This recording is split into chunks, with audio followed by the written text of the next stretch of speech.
todas y todos a esta segunda sesión de nuestra serie de conferencias sobre género y cambio climático. Hoy tenemos el seminario 2, que se trata de cerrando brechas de desigualdad, buscando sendas de justicia, igualdad social y climática.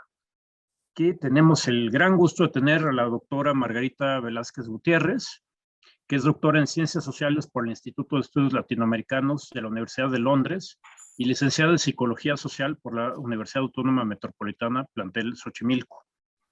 En el Colegio de México cursó la especialidad en Desarrollo Sostenible y Medio Ambiente y en el Instituto de Estudios de la Universidad de Sussex, el curso de Women, Men and Development.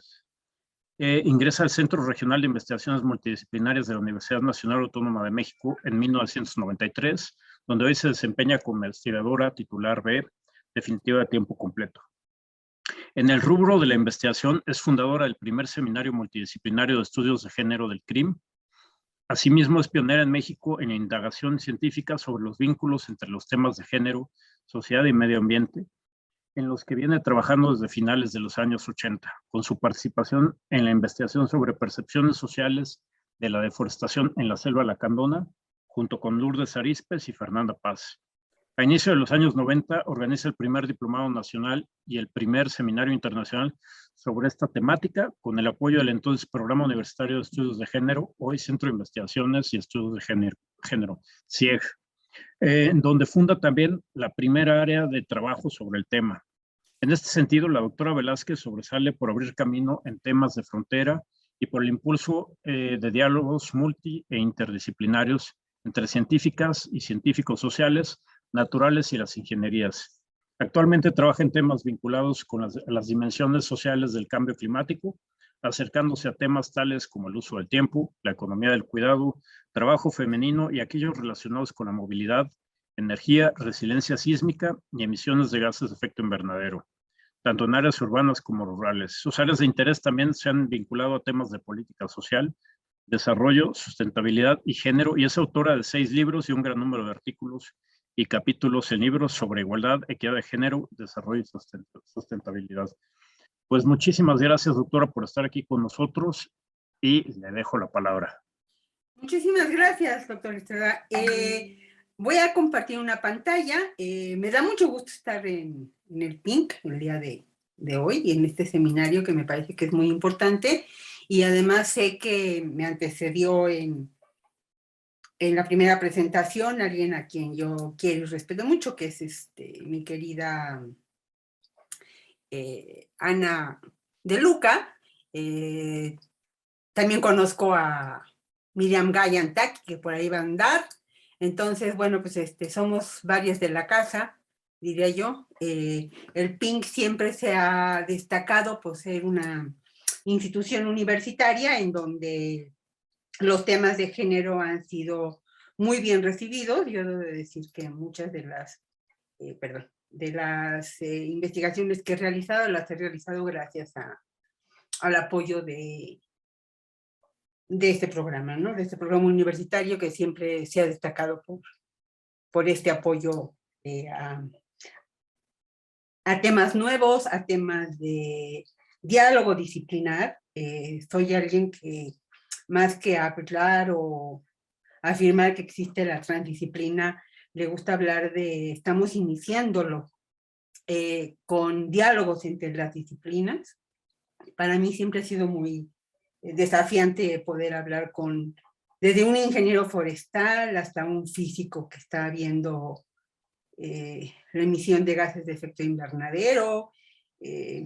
Justo estos días he estado trabajando mucho con la gente que está haciendo los inventarios nacionales y bueno, ¿cómo hacemos esto de poder tener una medida que permita mirar emisiones versus personas, ¿no? O emisión por persona, sin tener a los buenos y a los malos, en fin, que hay muchas discusiones y en las que el PINC y el CRIM siempre han estado muy unidas.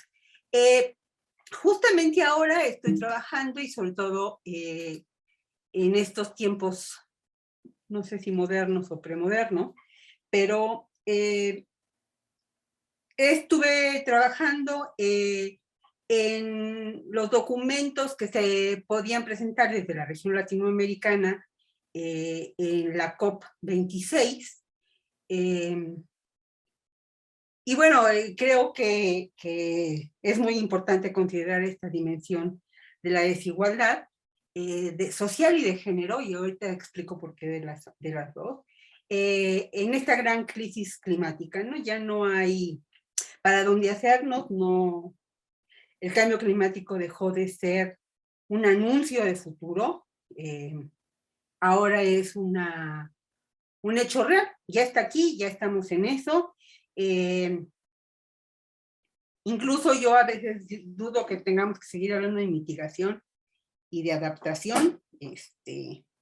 Bueno, de adaptación será, pero yo quisiera hablar más de trastocar muchas realidades y de trastocar las formas de producción y consumo que son finalmente las responsables de esta gran crisis climática, ¿no?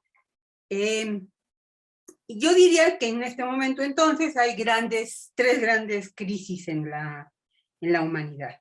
Por un lado están las desigualdades sociales, que como lo menciona Luis Reigadas hace mucho, Cristina Bayón y otras, no son nada más, ni se refieren nada más a las desigualdades económicas. Hay una gran creencia que cuando hablamos de desigualdad estamos hablando nada más de cuestiones económicas. No. De hecho, Naciones Unidas habla de 7 dimensiones, no sé, creo que las tengo más adelante, y si no, ahorita las hablo de ellas.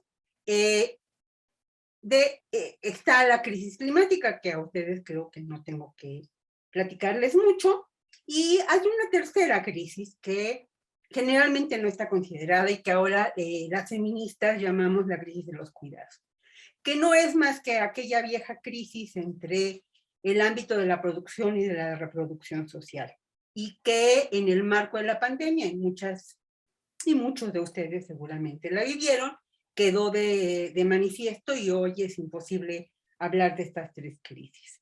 De hecho, una de las cosas importantes de esta temática en este momento es que además de la COP26 que ya pasó, que fue un desastre y que no nos dejó mucho aliento, en marzo de este año, la Comisión Internacional Jurídica y Social de las Mujeres y la ONU organizan el evento anual, ¿no? La Asamblea Anual sobre las Mujeres. Y el tema a evaluar es el capítulo K de la plataforma de Beijing, que justamente está dedicada al medio ambiente. En aquellos entonces, estoy hablando de 95, hablábamos de medio ambiente. No había ni clima ni ambiente. Entonces, va a ser muy interesante ver cómo se ha movido y de qué manera ambas agendas han tenido puntos de coincidencia. Entonces, las desigualdades sociales y de género son redes materiales simbólicas que nos separan, nos clasifican, nos ordenan jerárquicamente y producen distribuciones asimétricas de ventajas y desventajas entre grupos sociales, ¿no? Las desigualdades sociales, y a veces para los científicos naturales les cuesta más trabajo, pero son construcciones sociales y parte estructurante de las relaciones entre las personas, es decir, quién decide, quién se encarga de limpiar las calles, quién decide quién tiene derecho a qué tipo de servicio de salud, quién decide por qué las mujeres hacen una cosa y quiénes deciden que hace otra, en fin, que hay las desigualdades no se nace desigual, se crece y se reproduce la desigualdad. Y las desigualdades son varias, como les comentaba. UNESCO y el Instituto de Desarrollo Social de la Universidad de Sussex hablan de 7 tipos de desigualdad. Estarían las económicas, que nadie las hace a un lado. Después estarían las sociales, que están muy ligadas a las económicas, pero que tienen que ver con a qué escuela tengo acceso, a qué servicio de salud tengo acceso, quién me educa, cómo me educa, etcétera, etcétera. Después estarían las culturales, que tiene que ver con, bueno, entre otras está la de género, pero tiene que ver también con la calidad de indígena, la calidad de identificación como afrodescendiente, la identificación como campesino, campesina, etcétera, etcétera, ¿no? Serían todas las culturales. Después están las políticas, ¿no? O sea, tú tienes acceso en un partido político ¿a qué? Eres militante y como militante, ¿cuáles son tus ámbitos de acción? ¿Tienes derecho a dónde? ¿No? ¿Qué significa ser militante político y qué significa tener poder político en países como México o como Brasil, por ejemplo, en este momento? Después estarían las espaciales, que tendrían que ver con una visión geográfica, y es si yo vivo en zona rural, urbana, cómo la defino, qué tan cerca está del centro, de la periferia, etcétera, etcétera, ¿no? Que también están relacionadas con las económicas y las sociales. Después estarían las ambientales. ¿Y por qué las ambientales son una dimensión de desigualdad? Porque no es lo mismo vivir en una zona árida que en un bosque, que en una ciudad, y dentro de la ciudad no es lo mismo estar en Nezahualcóyotl, en Iztapalapa, que vivir en las lomas, etcétera, etcétera. Después estaría, bueno, si me falta una me avisan al final, y luego estaría la de acceso al conocimiento, que uno podría pensarla como una desigualdad social, pero es una desigualdad muy interesante porque el conocimiento no nada más se adquiere a través de las instituciones, se adquiere a través del acceso, por ejemplo, a las tecnologías de la información, ¿no? Entonces, ¿a qué información tengo acceso? ¿Por qué tengo acceso? ¿Y cómo tengo acceso? Y todo esto para decir que entonces las desigualdades las tengo que pensar y entender en el marco de relaciones de poder que operan en diferentes niveles y dimensiones de la vida social, pero que además están interrelacionadas, o sea, no puedes pensar una sin pensar en las otras, y en este contexto las relaciones de desigualdad de género son transversales, es decir, uno las puede encontrar en todas las otras formas de discriminación, desigualdad y exclusión social. Mucho de esto se debe a un mundo en el que existe una cultura del privilegio, ¿no? Una cultura que hace que la distribución de los bienes públicos y la observancia de los derechos humanos, civiles y sociales no se haga de manera igual entre todas y todos los ciudadanos. Creo que tenemos pocas oportunidades de mirar esto.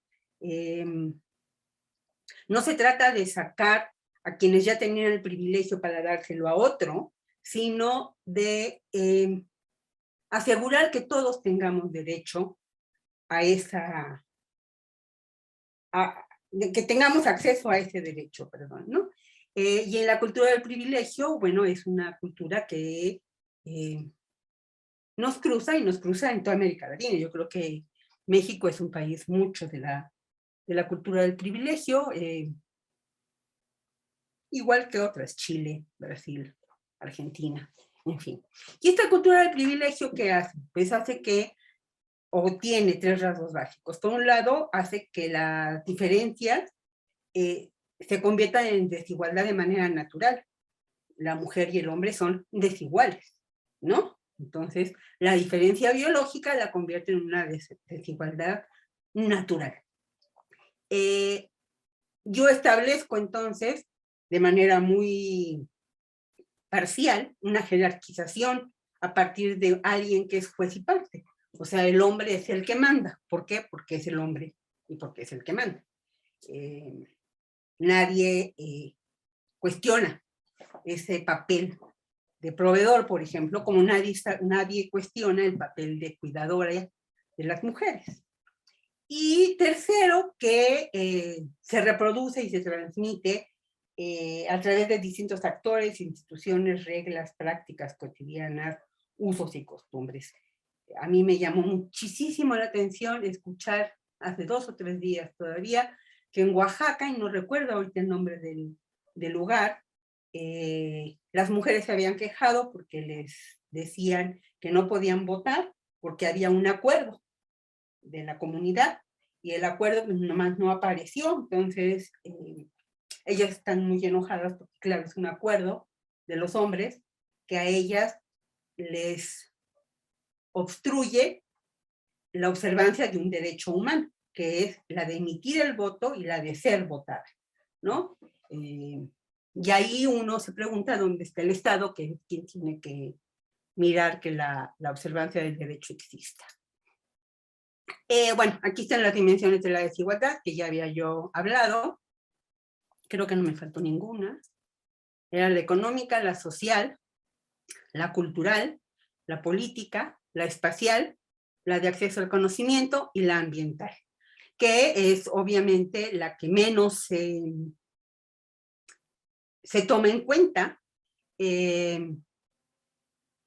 sobre todo cuando hablamos de transformaciones sociales, ¿no? Entonces muchas veces hablamos, por ejemplo, de las acciones climáticas sin considerar el resto de las desigualdades, o hablamos de las desigualdades espaciales o del conocimiento sin considerar las dimensiones ambientales que permiten a las personas adaptarse y entrar a nuevas formas de vida y a otras formas de... Yo hablo mucho de capacidad social para incidir en la toma de decisiones. Hay gentes que hablan mucho de empoderamiento, yo me niego a hablar de empoderamiento, yo hablo de cuál es la capacidad de las personas de incidir en la toma de decisiones ambientales, y si quieren después les explico por qué me niego a hablar del famoso empoderamiento.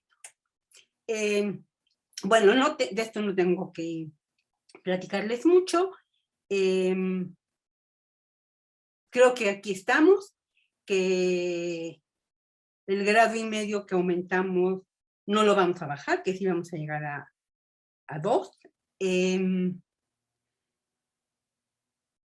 Y creo que algo que aquí hay que hablar es que generalmente se habla del cambio climático como un fenómeno producido o acelerado por la acción humana.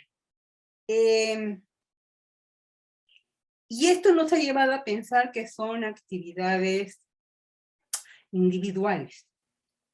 Y yo quisiera decir o abogar porque no son individuales. Son formas de producción y formas de consumo en las que nos hemos imbuido y que más que hablar, y yo sí soy ahí muy tajante, más que hablar del antropoceno, a mí me gusta hablar del capitaloceno, que seguramente muchos de ustedes ya conocen esas definiciones, pero hay un hombre, Francisco Serratos, que tiene un libro que se llama El Capitaloceno, una historia radical de la crisis climática, en donde es claro cómo el capital no pierde, ¿no? Es un poco la idea. Y en ese contexto, cuando uno, por ejemplo, piensa hoy en economía circular, te das cuenta que la economía circular y muchas otras formas de producción, la producción basada en la economía circular, la deforestación, los programas REDNA, sí pueden o abonan al frenar la crisis ambiental, pero no están frenando ni están abonando a detener las desigualdades sociales que siguen creciendo.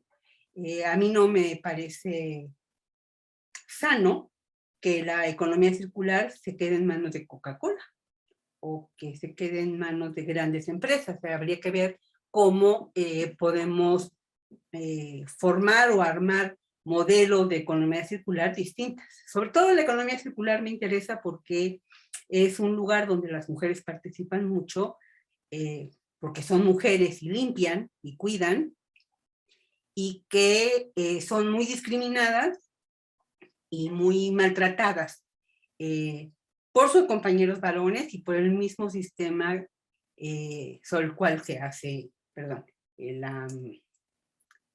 o se estructura esta economía. Y el lugar donde lo encontramos, el lugar donde se siente muchísimo esta división y esta apertura de brechas, que esa es la parte que a mí me interesa. O sea, nosotros podemos cerrar brechas sociales, pero estamos abriendo otras brechas, sobre todo las brechas de género. Y eso, bueno, la pandemia fue muy impresionante cómo lo hizo y cómo trajo un tema a la mesa de debate, que fue las dimensiones del cuidado. Yo puedo pensar el cuidado en el viejo modo marxista y pensar en el trabajo doméstico no remunerado, que sería un poco como Silvia, una italiana buenísima, Federici, lo dice, ¿no? Ese es el trabajo del... No, ella habla del salario del patriarcado, que me parece que es muy exacto. Y lo que ahora estamos tratando de hacer es de darle ese cuidado a esas actividades del cuidado, porque no es uno, el reconocimiento del trabajo, darle el valor económico y entender que ese trabajo además implica afectos y emociones, que es una dimensión muy poco trabajada. En la última valoración que INEGI hizo sobre el valor de las actividades del cuidado, volvió a salir, que salió apenas hace unos meses, el cuidado aporta al Producto Interno Bruto más dinero que el sector manufacturero en México. Entonces, bueno, veamos qué estamos haciendo con eso. Además de que las mujeres mexicanas son las que más horas trabajan, tanto en asalariado como en no asalariado, en cuidado, en toda América Latina, ¿no? Y en donde, si bien la participación masculina ha aumentado, es muy poquito lo que ha aumentado, ¿no? Y aquí, bueno, nada más recordar una definición que dan Fisher y Tronto a qué es el cuidado, y que sugieren que el cuidado debe ser visto como un conjunto de actividades que incluyen todo lo que hacemos para reparar, mantener y continuar, y yo diría, y sostener nuestro mundo, también como se pueda, para vivir en él también como podamos. Y esto incluye nuestros cuerpos, nosotros mismos y nuestro ambiente.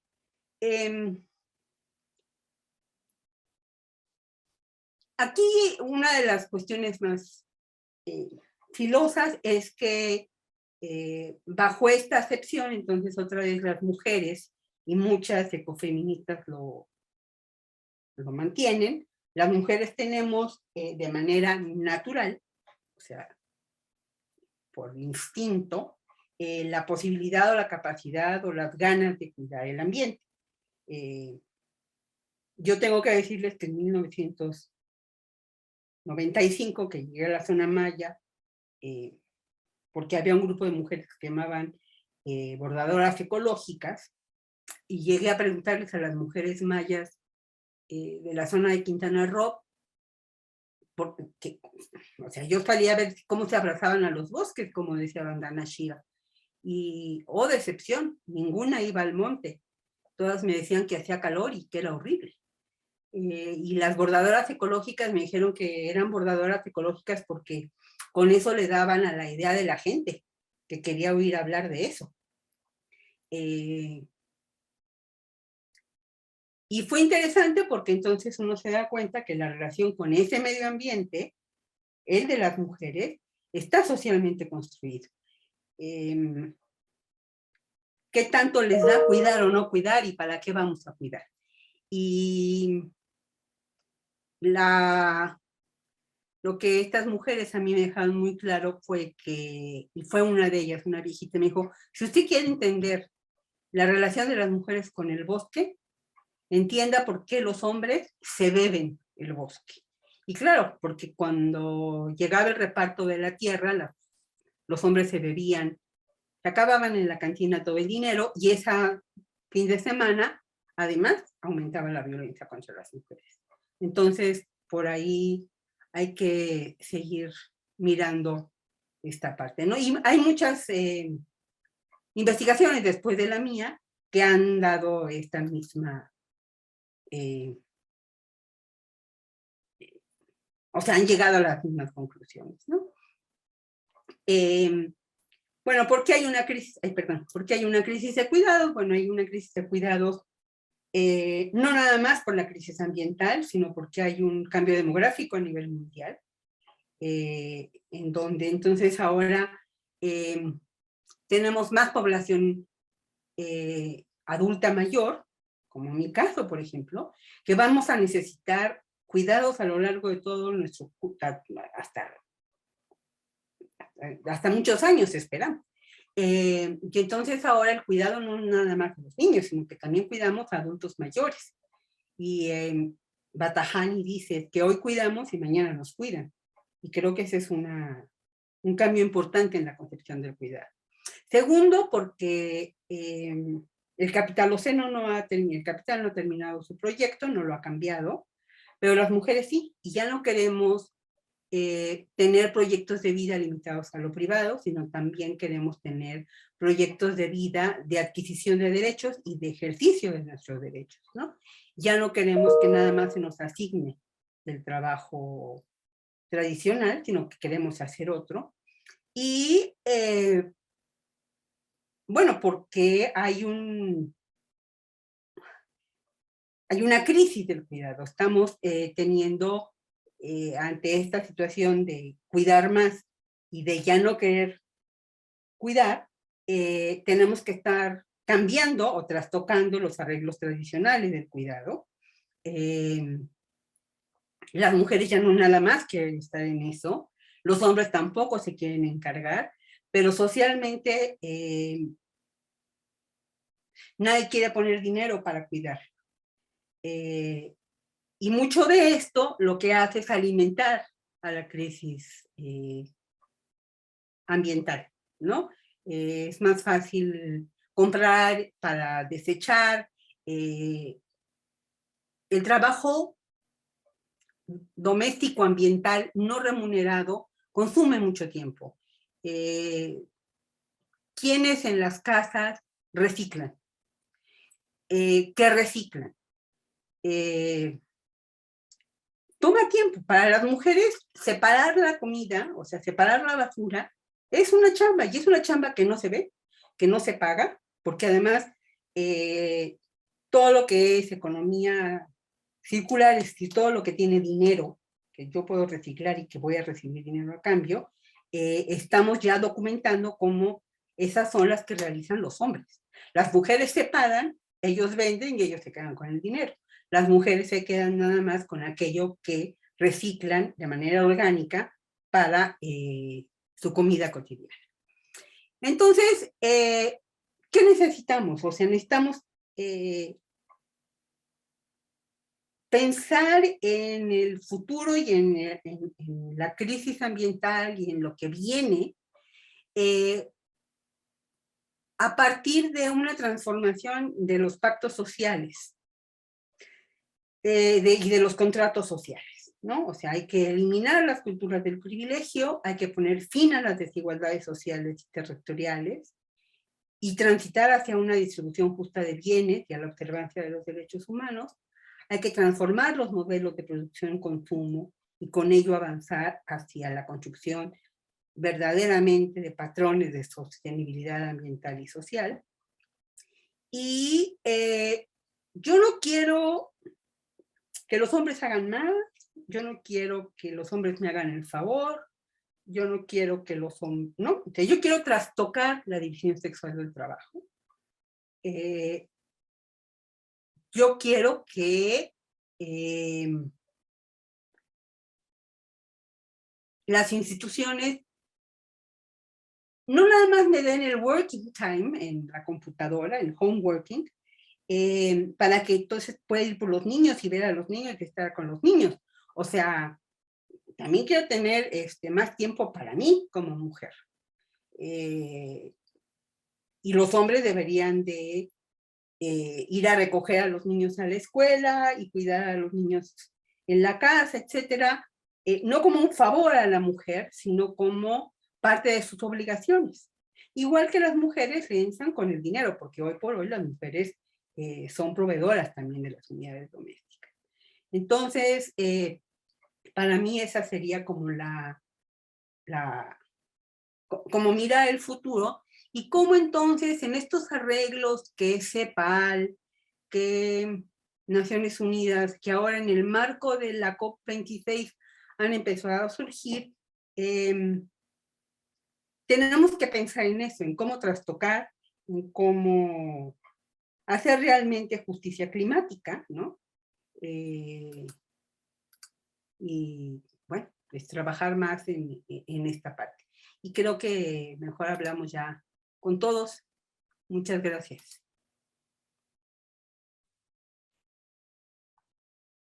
Muchísimas gracias, Margarita. Una excelente presentación, muy interesante y muy necesaria, como bien decías, en el campo de cambio climático y tener estas discusiones, digamos, con las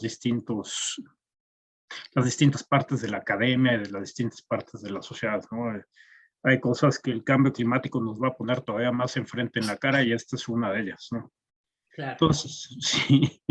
Déjenme ver si hay preguntas por ahí. Bueno, lo que llegan preguntas, a mí me gustaría preguntarte precisamente, muchos de los esfuerzos que se están dando últimamente es entender lo que pasa en ciudades, ¿no? Ciudades y cambio climático, porque tienes, además del cambio climático, digamos, global, tienes otros problemas socioambientales, como puede ser la isla de calor. Perdón.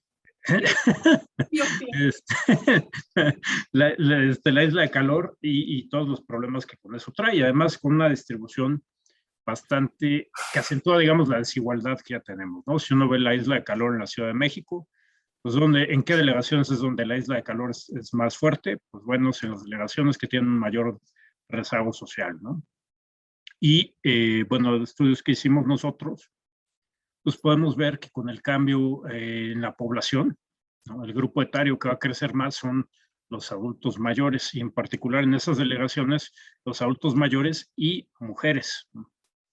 Entonces, sí, digamos, y lo que estamos viendo es que pues entre las olas de calor causadas por cambio climático global, le sumas a las islas de calor, pues se puede poner muy complicado, y la falta de acceso a servicios básicos de salud, ¿no? Por ejemplo. Entonces, sí, imagínate, ¿no?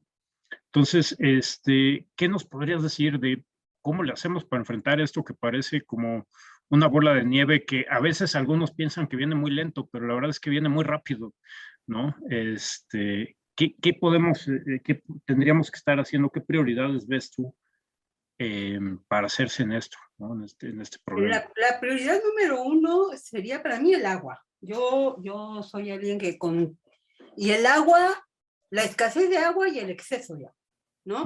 Porque, o sea, no es una bola de nieve. O sea, ya estamos en plena edad. Sí. Se está cayendo el chubasco. Entonces, bueno, ¿por qué las ciudades? Porque en las ciudades es donde más población vive. O sea, el 70%, sí, es el 70% de la población latinoamericana, un poquito más yo creo, vive en ciudades. México es la séptima metrópolis o más. Y es donde el 80% de los gases de efecto invernadero se producen, que eso es algo que hay que tomar muy en cuenta, ¿no? Entonces, algo que hay que considerar es cuando uno ve la parte de la emisión de gases de efecto invernadero. Además de ver el sector, en el caso de la Ciudad de México y en otros países, es el transporte, ¿Qué implica el transporte? ¿O cuál es el transporte que está emitiendo esos gases de efecto invernadero? Y ahí el tema de la movilidad entra. Y claro, cuando hago el famoso inventario de emisiones, no toco el tema de movilidad, ¿no? Porque, ¿para qué lo toco? No, pues, ¿por qué lo vas a tocar? Si es lo que le da sustento a la actividad del transporte, o sea, al uso de los combustibles fósiles. Y ahí el tema de la movilidad y de la movilidad femenina y de la movilidad del cuidado son bien importantes. O sea, yo necesito transformar las rutas de movilidad en el país, ¿no? O sea, tengo que hacerlas mucho más ágiles, tengo que hacerlas mucho más adecuadas a las necesidades de la población, la movilidad. Quienes hayan trabajado el tema lo deben de saber, están muy creadas de los dormitorios, de las ciudades dormitorios como Iztapalapa, a las ciudades productivas como son Vallejo, o la Roma y San Ángel, donde trabaja todo el sector de servicios. Pero no hay... En un pequeño estudio que hicimos sobre la Ciudad de México, por ejemplo, encontramos que las mujeres usan mucho más taxis para trayectos cortitos. Caminan también, pero sí usan mucho más el taxi que los hombres. Entonces uno se asusta, ¿no? Dice, ¿cómo no? Va, las amigas te dicen, no vayas a decir eso porque se va a armar. No, o sea, tranquilas, ¿no? Otro rubro que es muy importante en ciudades y que creo que por ahí no ha sido muy considerado es la contaminación de interiores. Hay un artículo de Nature, ahorita se me va el nombre del autor, que demuestra cómo en Los Ángeles la contaminación de interiores derivada del uso de limpiadores está aumentando. Y que hay edificios en Los Ángeles que, o sea, que si tú tomas toda la contaminación de interiores en los edificios de Los Ángeles, puede llegar a ser mayor que la de exteriores. Pero en una época de pandemia, ¿cómo le hacemos? ¿No? Entonces, bueno, no son soluciones fáciles. Yo creo que, por ejemplo, hay un programa en la Ciudad de México que a mí me gusta mucho, que es la de cosecha de agua, que está haciendo cosas importantes en ese sentido. El otro gran problema de la Ciudad de México es un drenaje totalmente obsoleto, pero que no tenemos dinero para arreglarlo, o sea, no hay para dónde hacerse. Y bueno, pues habría que empezar a pensar, ¿no? En eso, en esas pequeñas soluciones. Yo creo que una ciudad como la Ciudad de México es imposible. Yo, como decía un maestro de arquitectura, pues le daba una borradita general y volvía a empezar, ¿no? No tiene por dónde, es decir, tienes que volver a hacer barrios, tienes que volver a hacer trabajo cerca de donde vive la gente, ¿no? Sí tienes mucho que pensar. Y además, bueno, si piensas que la Ciudad de México, o sea, son los 62 municipios conurbados del Estado de México, entonces tienes que ponerte de acuerdo con esos 62 municipios, con esos millones de trabajadores, etcétera. Es de veras un trabajo muy difícil, pero que además ahí es donde encuentras mayores injusticias, digamos, ¿no? Entonces, ¿cómo empezar? Yo empezaría por movilidad, empezaría por agua, y empezaría por empezar a mirar el problema de la contaminación de interiores de manera más seria. Pues muchísimas gracias. Mira, tenemos una pregunta de Facebook. ¿Cómo lograr los pactos sociales donde las diferencias tengan procesos de justicia efectiva? ¿Cómo lograr? Los pactos sociales en donde las diferencias tengan procesos de justicia efectiva. Es que un pacto social tiene que pasar por la justicia efectiva, ¿no? Es decir, ¿y qué significa justicia efectiva? Porque esa sería la otra pregunta, ¿no? O sea, en principio toda justicia es efectiva, porque toda justicia está hecha para reparar un daño, ¿no? O si no, pregúntenle a Saldívar, pero habría que hacerlo, ¿no? O sea, yo creo que no es tan fácil como pensar nada más que el que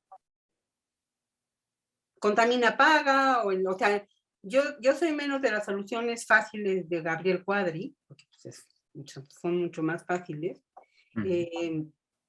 que pensar en conclusiones mucho más complejas, ¿no? Pero sí habría que pedirle al capital que empezara a reparar los daños. O sea, porque no es que se lo pida al individuo que contamina, sino a la empresa que contamina.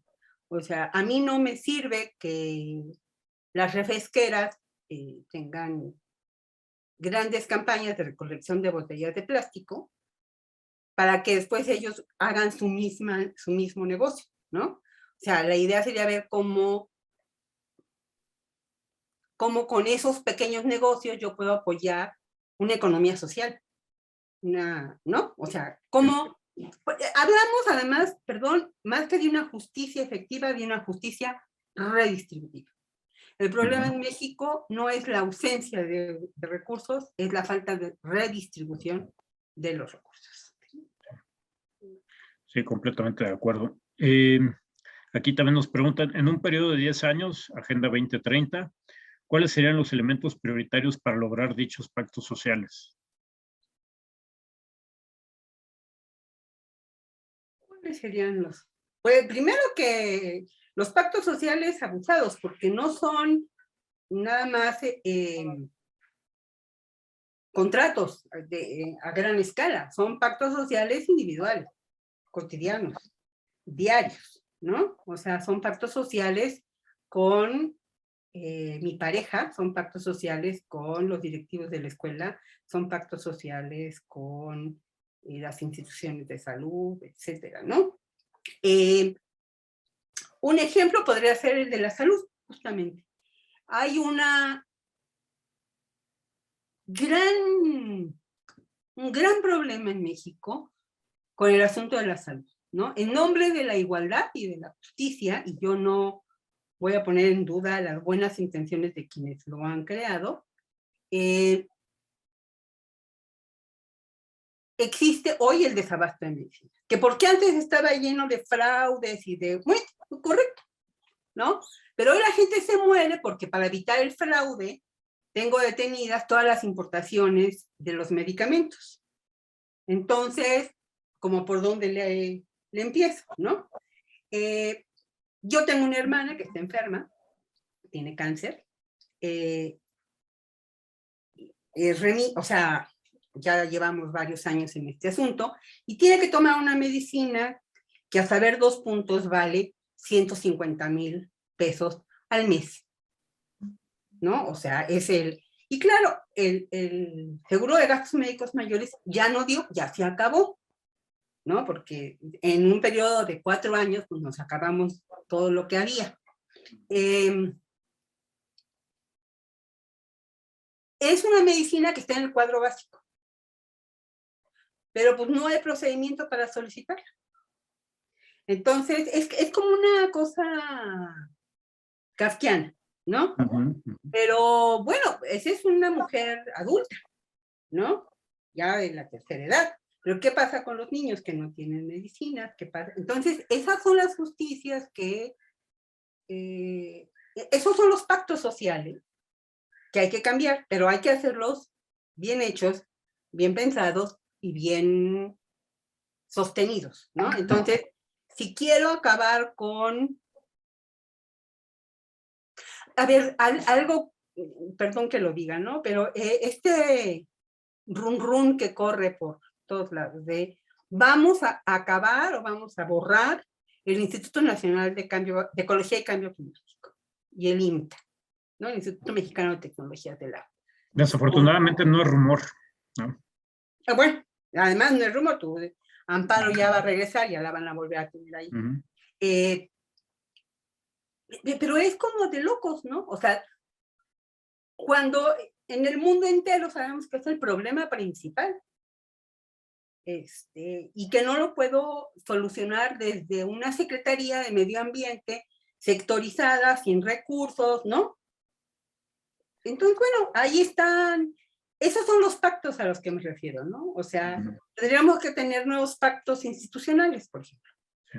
¿Cómo reorganizamos y hacemos que la acción climática y la acción social sean una, ¿no? En donde no privilegie yo el Tren Maya, pero desaparezca el IMTA, en fin, son un conjunto de cosas que a mí me parece que son muy apremiables y que no las estamos dando ni aquí ni en otros lugares del mundo, ¿eh? O sea, le podemos poner una veladora a Chile, pero ya no estaríamos muy Sí, sí, cómodos. pero gravísimo lo que mencionas, ¿no? O sea, cómo por, según esto, ahorrar en recursos y evitar duplicidades, estamos poniendo en riesgo, pues, el futuro básicamente del país, ¿no? Y además que todos los que estamos metidos en cambio climático sabemos que los sectores más vulnerables son los que peor les va a ir con cambio climático, ¿no? Aquí y en China, ¿no?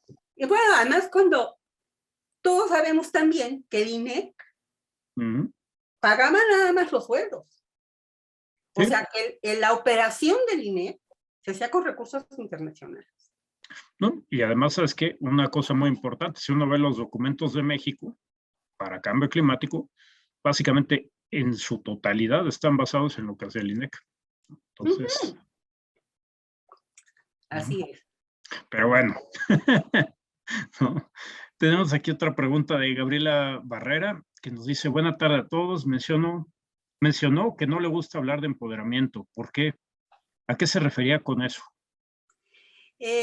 Durante los 80, 90, las mujeres empezaron a hablar de todo el mundo de el empoderamiento de las mujeres, que era tener poder para decidir. Era básicamente lo que se hablaba. Y después nos llegó un grupo de políticas, sobre todo en México, que empezaron a utilizar el término de empoderamiento de manera muy personalista.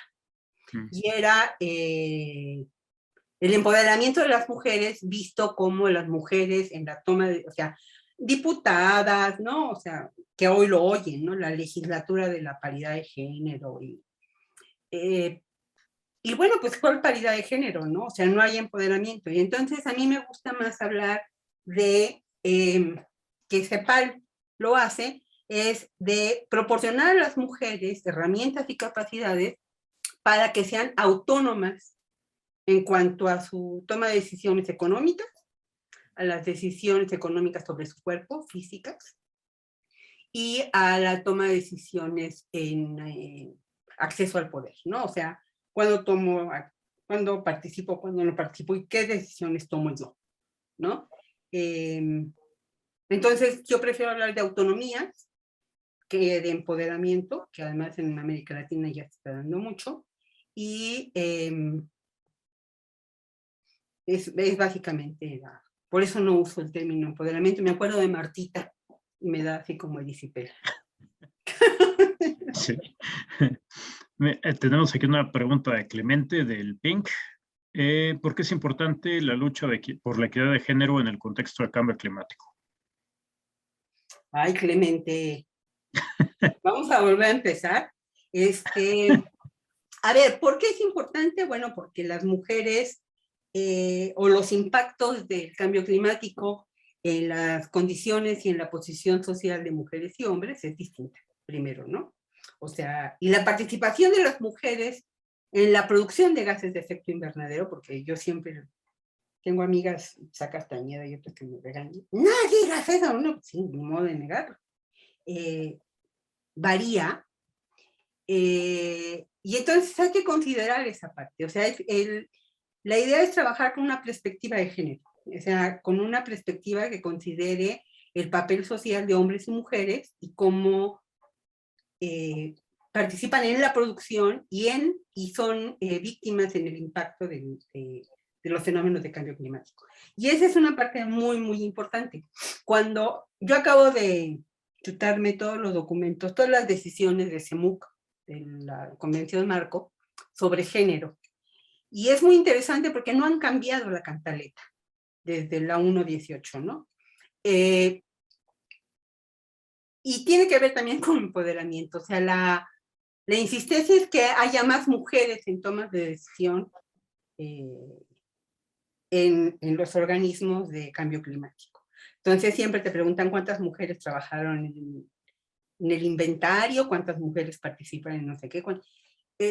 Número y cuerpo no garantiza equidad, no garantiza igualdad. Habría que trabajar más sobre impactos, formas de trabajo. Este programa, por ejemplo, de cosecha de agua, que les comentaba, es un programa trabajado por mujeres, básicamente. Está hecho entre la Dirección General de, creo que es Cambio Climático de la Ciudad de México, y el Instituto de las Mujeres de la Ciudad de México, ¿no? Es muy interesante. Y cuando me platicaron, yo les dije, ay, ya le dieron más trabajo a las mujeres, y se pusieron a hacer una evaluación, y resultó que no, que las mujeres estaban felices, ¿no? Que estaban muy contentas. Ese es un ejemplo. Otro ejemplo es el de los sistemas comunitarios de agua. Tanto en las ciudades como en los municipios. La Dirección de Coordinación de Políticas y Cultura Ambiental de la Gracias, Arturo.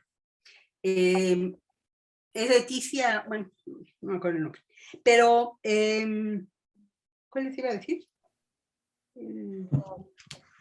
Ya, se me fue, pero Leti Loranti.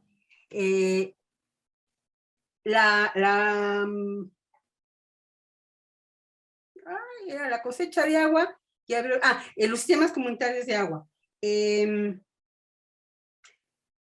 Si uno hace un estudio de cómo funcionan a nivel municipal y local, las tandas de agua y quién se encarga de bombear el agua, y etcétera, y uno habla con las mujeres, es impresionante porque todas te dicen, es que queremos que sea mujer, porque la mujer sabe a qué horas necesito el agua, cómo la necesito, ¿no? Y si no, pues nada más le dan agua para la parte agrícola. Entonces, bueno, esa es otra parte. ¿Por qué? Bueno, porque tengo que considerar todo el paquete completo, ¿no? Y así, o sea, creo que por ahí va, mi querido Clemente. Tenemos aquí también una pregunta de Ray Ibarra. En el marco del desarrollo de, por ejemplo, la Ciudad de México, ¿cómo empezar a revertir las desigualdades territoriales y sociales, considerando su estructura social y distribución espacial? Sería uno de los casos más complejos. Gracias, y ha sido una charla brillante, lo cual estoy completamente de acuerdo. Gracias. Sí es el caso más complejo. La Ciudad de México creo que es el caso más complejo. Guadalajara no canta mal las rancheras. Ni Monterrey. Monterrey tiene... O sea, en Monterrey el sistema de transporte público no existe, no hay. O sea, si tú no tienes coche, no eres. No existes, no estás. Mira, una de las desigualdades que habría que parar ya es la construcción acelerada de inmobiliarias. Las inmobiliarias en la Ciudad de México se han hecho ricas como un cacahuate. Y ahí hay que parar. Ahí hay que parar porque tenemos problemas serios de agua y de energía. Muchas. En la Ciudad de México yo tengo una cerca de donde viven mis hermanas. Hace 100 años compró mi abuelo en la San Miguel Chapultepec. Hubo un edificio que tenía 25 departamentos, que con el sismo del 17 se dañó. Están construyendo, ahí donde había 25, 100 departamentos, ¿no? Entonces, uno empiezas a volverte un poco loca, ¿no? Porque dices, ¿cómo en el mismo territorio voy a meter ahora 25 cajas, 150 cajas de zapatos, ¿no? Y no por la construcción en sí, sino el agua, el estacionamiento, la movilidad, dónde trabajan esas personas, cómo van, cómo vienen, cómo... ¿Dónde van a...? No hay infraestructura de comida. La infraestructura de la basura la voy a tener que doblar, ¿no? O sea, entonces, o sea, primero habría que regular, y yo no sé ahí, doña Clara Sheinbaum a qué se ha dedicado, pero la parte de darle permiso a las inmobiliarias ha sido horrible, ¿no? Portales ha sido bueno, ya desde antes estábamos mal, pero ahora ha sido de loco. Entonces, parte de revertir las desigualdades es poner orden en cómo voy a seguir, porque si voy a seguir igual que como lo hacía yo antes, mejor me dedico a otra cosa, ¿no? O sea, de nada me sirve la cultura ambiental de cosecha de agua si por el otro lado voy a meter 150 departamentos donde antes había 25. Y creo que por ahí tienes una parte muy sensible. O, no sé si leyeron, que hace unos días se cayó ahí donde están los subsuelos de arena, por esta zona de Interlomas y no sé qué, que a unos ricos se les cayó el jardín, ¿no? O sea, se derrumbó Y bueno, o sea, es que eso va a pasar. O sea, las casas, las minas de arena, no nada más están donde viven los pobres, también están donde viven los ricos. Pero les dieron permiso de construir ahí. Entonces, bueno, vamos a tener que repensar todo eso. Pero yo ya hubiera parado hace mucho todos los proyectos inmobiliarios, ¿no? ¿Dejan dinero? No sé si dejan dinero, pero ¿a costa de qué? Y vuelvo al capital océano, ¿no? O sea, ¿qué se trata? ¿De que el capital no pierda? No, no va a perder. ¿No? ¿Que vamos a perder los seres humanos, incluidas las mujeres, que también son seres humanos? Sí. Pero bueno, por ahí va. Pues Margarita, muchísimas gracias, ¿no? Si nos quieras dar algún mensaje final o algo. No, yo te pido una disculpa por no haber estado la semana pasada no. escuchando a doña Ana, pero Ana, conozco muy bien su tema. Fue mi alumna, entonces me hago así como las gallinas. La semana que entra trataré de estar con ustedes y obviamente para escuchar a Miriam Gay, sí. Y ya para el cierre. Y para el cierre, sí, ahí les recordamos, bueno, nos vemos la próxima semana y claro. luego nos vemos para el conversatorio con todos ustedes, que creo que va a estar buenísimo, ¿no? Vale, sale. Pues muchísimas gracias gracias a todos. Ustedes, Margarita, muchísimas gracias, un abrazo. Abrazos, buen año, cuídense mucho.